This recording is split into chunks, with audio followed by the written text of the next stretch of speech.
the Five Nights at Freddy's 2 movie finally released in theaters. Fans and critics are pretty split about this movie, just like the first one. The critics really don't like it, and the fandom is split in two. But was the movie really that bad? FNAF 2 takes place around 2 years after the events of FNAF 1. We follow Mike, Abby, and Vanessa as they try to go back to their normal lives. But Abby really misses her friends, the missing kids. When Abby goes back to reunite with her friends, havoc breaks loose just in time for Fazfest. I will be sharing my thoughts about the movie, things that I loved about this movie, and a few of my complaints. And yes, if you didn't read the title or read the thumbnail, I will be diving into spoilers. If you have not seen Five Nights at Freddy's 2, please go watch it. Let's start from the beginning, the opening scene. The opening scene is a flashback to 1982. This is my favorite scene in the entire movie, and it beats the opening to the first movie by a mile. It gives us the new backstory for Charlotte, or Charlie Emily. She was a lonely kid who felt a spiritual connection to the puppet. And she was friends with Vanessa. During a birthday party, she sees a little boy get kidnapped by the yellow rabbit. With all the scenes that the yellow rabbit has and how little he's in the movie, because I know they're saving him for FNAF 3, I absolutely love all of them. It might be a little too early to say this, but the yellow rabbit is my favorite iteration of Springtrap. Now, I had theorized that the little boy was her brother. It was not. She eventually finds him and grabs him, but William chases after her. She collapses on the main stage, screaming out. She falls over, 3 stab wounds in the back.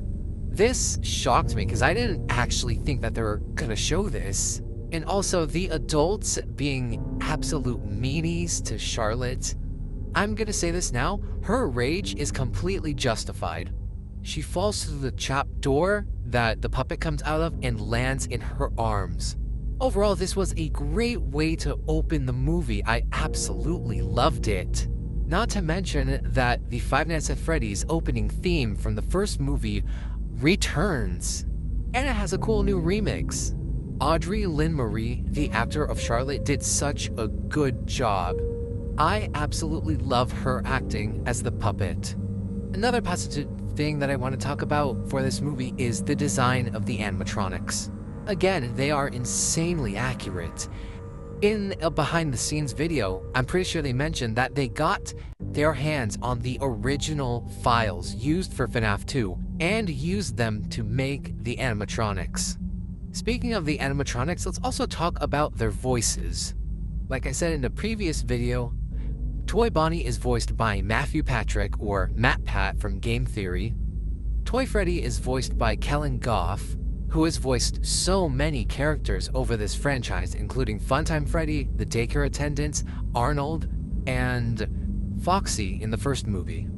And Megan Fox voices Toy Chica. Toy Chica gets a lot of screen time in this movie, which sadly means a lot of characters are sidelined, but I'll get into that later. Speaking of characters, I really like what they're doing with Vanessa, showing how she's trying to move on from the abuse that she endured from her father and how she's trying to be nothing like him. The scene at the spin class was really cool. Also, she pulled a gun on the spin class instructor and he just let her go. Another scene I really liked was the scene where the paranormal investigators, Lisa, played by McKenna Grace, Alex, played by Tio Briones, and David Calvillo, who plays Rob. The entire scene is great, and it also serves as an exposition on this new pizzeria. It's also in the scene where we get a small introduction to Michael. Again, Freddie Carter did an absolutely great job at portraying this new evil version of Michael Afton. And Freddie Carter's face is so emotive, it's so cool. In this scene, we get to see the puppet move, kind of, for the first time. And she is slithering around like a snake. I absolutely love the way that the puppet moves. It's also in this scene that we get our second kill of the movie, which is Alex.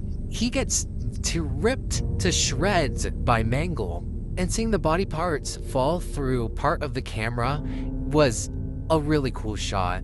And now for the elephant in the room, the Lisa Annette. Lisa possessed by the marionette. Again, I really like the puppet possessing the characters. It is such a cool concept. But that does mean that we don't get to see a lot of the actual puppet. The next scene that I really liked was when Mike and Abby went to the old pizzeria from the first one. It's all crumbled and everything. It looks really good. And they go to the prize counter and they find this bootleg Freddy. When he squeezes it, it's that a cappella meme from 2021 where the guy in his car is doing this cover of FNAF 1 by The Living Tombstone, and it goes, har, har, har, har, har, har, har, har, har, har. My theater was cracking up when that happened. I'll talk a little bit more about the Easter eggs and cameos in this movie later. The science fair scene was a lot of fun, and Mr. Berg is absolutely insufferable in the best way possible. Like I said before this, Megan Fox does a really good job at voicing Toy Chica, especially when Mr. Berg gets it. Fun fact, that's actually the name of the track that plays when Mr. Berg gets killed, called Mr. Berg Gets It. And how can I talk about scenes that I really liked without mentioning the car attack? When Mike is fending off against the Wizards, Vanessa is driving around trying to get to the animatronics, but Mangle is on top of her car. Now I'm a little biased because Mangle is my favorite toy animatronic. I absolutely love her. And the puppets for Mangle were impressive, and her hand is huge. It almost takes Vanessa out of the car. And also, like I said in my first trailer breakdown, I really liked the scenes where the animatronics were just breaking into people's houses. We get a little bit of that after Mr. Berg gets killed. This also ties into Charlotte's motivation. None of the adults listened to her when she needed help. And she blames each and every last adult ever. Well, she goes after 3 adults that actually wronged her. It is speculated that Mr. Berg and the old couple were actually adults during 1980 that told Charlotte to buzz off. These scenes made the toys feel very menacing, especially Toy Freddy, with his voice being super deep and sounding a lot like Glamrock Freddy. I know it's the same voice actor. At first, I was a bit thrown off about it, but I've come around to it. I really like Toy Freddy's voice now. Alright, let's talk about the ending and the post-credit scenes now. The final scene where the toys, Michael, and the classics break into Mike's house. I'm not gonna lie, this is where the film shows a bit of its issues. But I thought the whole fight scene where the classics are taking apart the toys were really cool. In retrospect, the reveal of Michael Afton, like him revealing his last name, revealing that he's Vanessa's brother, felt a little lackluster to me because we already predicted it a while ago. But also, we haven't seen Michael for the past 45 minutes. He has no scenes outside of him letting Charlotte kill Lisa and Alex, and then straight to the ending. Also, Fazfest not being used as much. I really like the Fazfest scene, but it's so short. Why was this a major part of the marketing and also part of the description? The scene where the classics shut down and their spirits are passing on into heaven felt really rushed, but was also a little sad. The golden-haired boy, who may or may not be this universe's version of Cassidy, tells Mike that he can't hold him in any longer, or something along that line, which he is referring to Springtrap. And then the very next scene, he's gone. Mike and Abby leave the house. Vanessa tries to follow, but Mike says that he can't trust Vanessa anymore to stay away from him. But earlier in the scene, quick side tangent, I'm gonna talk about the Abby-Annette. Details about the Abby-Annette were leaked in April of 2025. We were told that was going to be a body horror scene where Abby and the marionette fuse. And the Abby-Annette is so creepy. Piper Rubio did such a good job at playing this, like, evil version of Abby, kind of. It is so much fun. But Puppet was forcefully evicted from Abby's body because of the music box that Henry had given Mike. I'll talk about Henry more in a second. But since the puppet is now free, it takes over Vanessa, and that's where the movie ends, with Vanessa with tears running down her face and her eyes glowing white. Then, for the mid-credits scene, we have a couple of what seem to be teenagers scavenging through the original Freddy Fazbear's, grabbing a bunch of props, and then they go to the back room where they're talking like, hey, I found a real one. We found one. A real one. They put a tarp over it, whatever they're talking about, and it's revealed to be Springtrap, which that reveal was so cool. It was so much fun in the theater. Then in the post-credit scene, having a message from Henry, which is apparently when the marionette finds him. It's unclear when this happens. It's either in between Mike leaving his house and the puppet possessing Vanessa, or this could be after. I don't know why the marionette would just leave Vanessa just there and then hop right back in. Speaking of Henry, he was a really cool character for the little screen time that he had. I know he's probably being saved for Five Nights at Freddy's 3, or maybe just Skeet Ulrich is just really expensive. Either way, he is really, really cool. And the fact that he admits his faults. He was a neglectful father, and he admits that, something that Game Henry, I don't think he ever did. Next up, let's talk about the kills. I already talked about Charlotte's death, I already talked about Alex's death, I already talked about Lisa's death, but let's talk about Mr. Berg's death. It's pretty gruesome. Not in the way that, hey, you get to see like his brain like squish through his head. No, not like that. And the voice line after Chica finishes the job, earlier she said that she wants to know what's going on inside his head. Then after she tries to look, she says, just as I thought, nothing at all. That had me rolling in the theater. The kills are pushing the boundaries on what they could do for PG-13. Like, we see Rob get torn to shreds and probably eaten by the little puppet dolls in the cave ride. Speaking of the puppet dolls, why are they alive? Who or what is possessing them?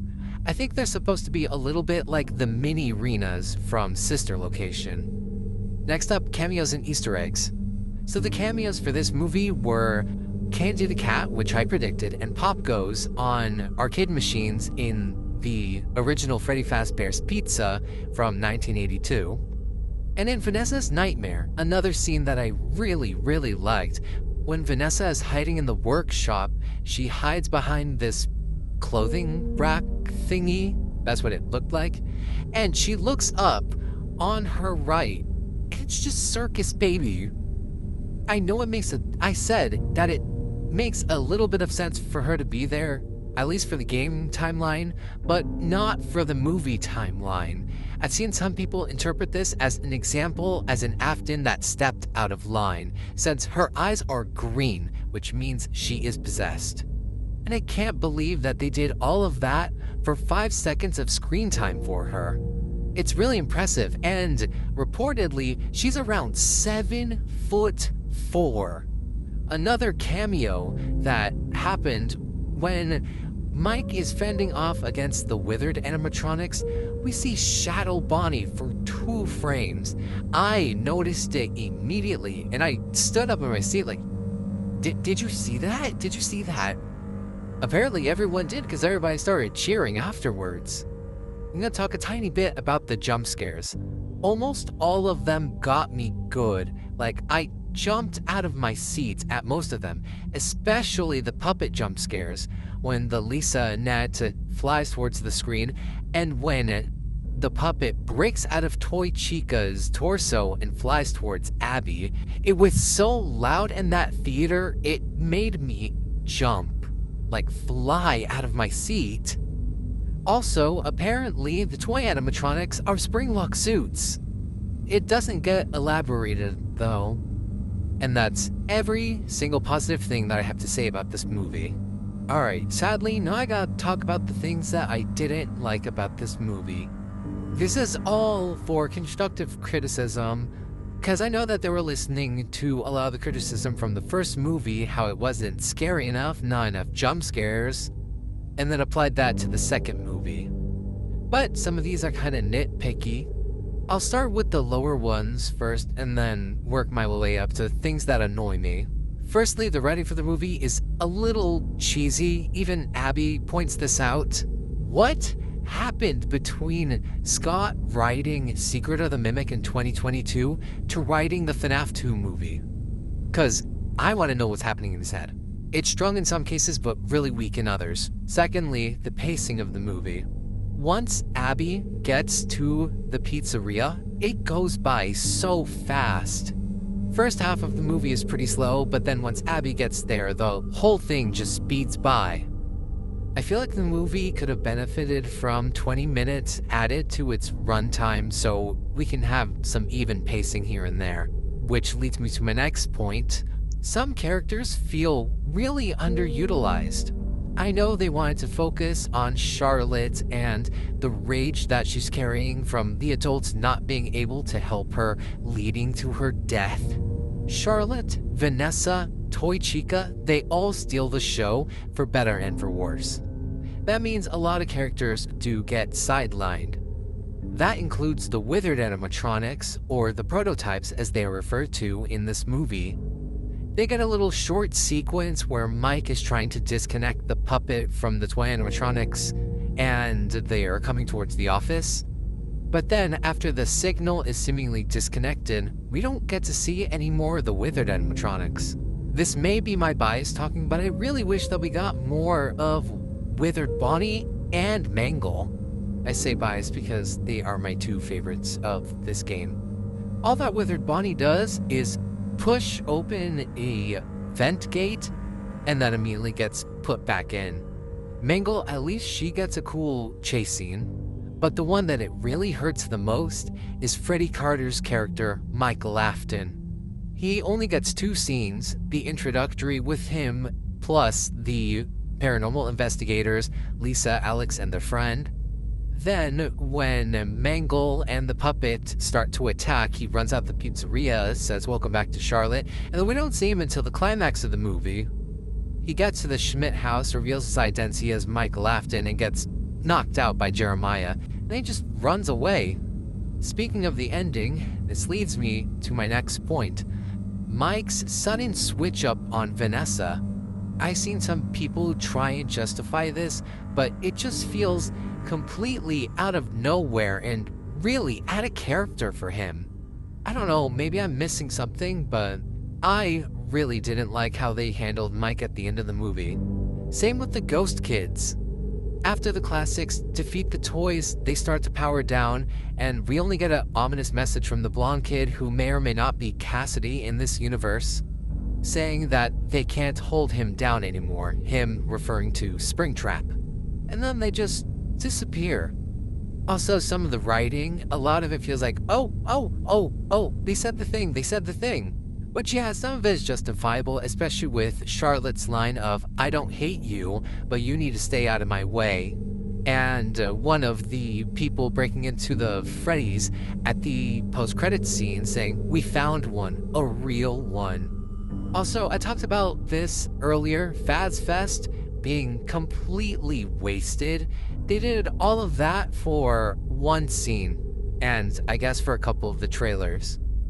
But that concludes my spoiler review for Five Nights at Freddy's 2. Tell me what you guys thought about this movie.